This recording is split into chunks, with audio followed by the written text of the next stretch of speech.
Assalomu alaykum aziz kanalimiz kuzatuvchilari, kanalimizga xush kelibsiz. Agar kanalda yangi bo'lsangiz obuna bo'lishni va videoga like bosishni unutmang. Hamas qator shartlar bajarilsa qurol tashlashga tayyorligini bildirdi. Falastinning Hamas harakati, jumladan Isroil askarlarini G'azo sektori hududidan to'liq chiqarish sharti bilan qurol tashlashga rozi ekanini ma'lum qildi deb xabar berdi harakat yetakchisi Exclave'da.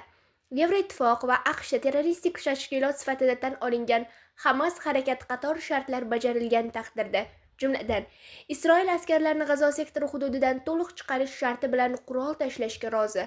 Harakatning Exclave'dagi yetakchisi Halil al-Hayning so'zlari yakshanba 7 dekabr kuni AFR agentligi keltirdi. Bizning qurolimiz mavjudligi okkupatsiya va tajovuz bilan izohlanadi. Agar okkupatsiya tugasa, bu qurol davlat nazoratiga o'tadi, dedi al-Hayya. Uning ma'muriyati AFR agentligi so'roviga javoban aniqlik kiritishicha, harakat yetakchisi Isroil harbiylari chiqarilgan taqdirda Hamas qurolni topshirishi mumkin bo'lgan suveren Falastin davlati tuzilishi tarafdori. Hamas rahbariyati, shuningdek, BMT qo'shinlarini joylashtirish variantini ham qabul qilishini bildirdi. Bu qo'shinlar otishmani to'xtatish shartlariga rioya etilishini nazorat qiladi va chegaralarni qo'riqlaydi, deb qo'shimcha qildi al-Hayya. Shu tariqa u harakatni qurolsizlantirish uchun xalqaro kuchlar joylashtirish g'oyasini amalda rad etdi. AFR eslatishicha, hozirga qadar Hamas qurol topshirishdan bosh tortib kelgan.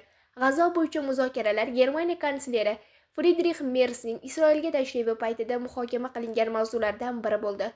O'z navbatida Isroil bosh vaziri Benyamin Netanyahu Merz bilan qo'shma matbuot anjumanida G'azoda otishmani to'xtatish rejasining ikkinchi bosqichiga yaqin vaqt ichida o'tilishi kutilayotganini aytdi.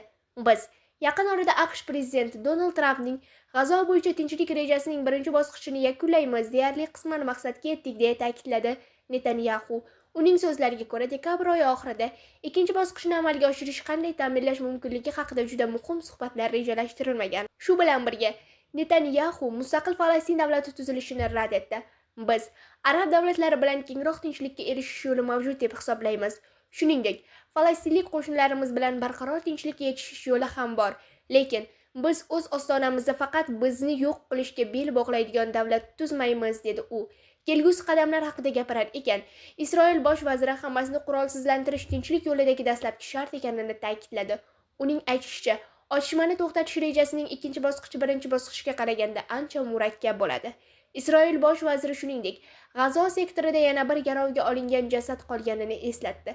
Yevroittifoq va AQSh terroristik tashkilot sifatida tan olingan Hamas harakatining 2023-yil 7 oktyabr kuni Isroilga qilgan hujumi Yaqin Sharqdagi mojaroning navbatdagi keskinlashuv nuqtasi bo'ldi. O'shanda jangchilar Isroilga raketa zarbalari yo'lladi, uning hududiga kirib bordi va taxminan 1200 kishini o'ldirdi. Shuningdek, taxminan 250 nafar odamni garovga olib, ularni G'azo sektoriga olib ketdi. Keyinchalik garovdagilarning bir qismi almashtirildi yoki ozod etildi, bir qismi halok bo'ldi. Isroil bu hujumga javob tariqasida Hamasga urush e'lon qildi.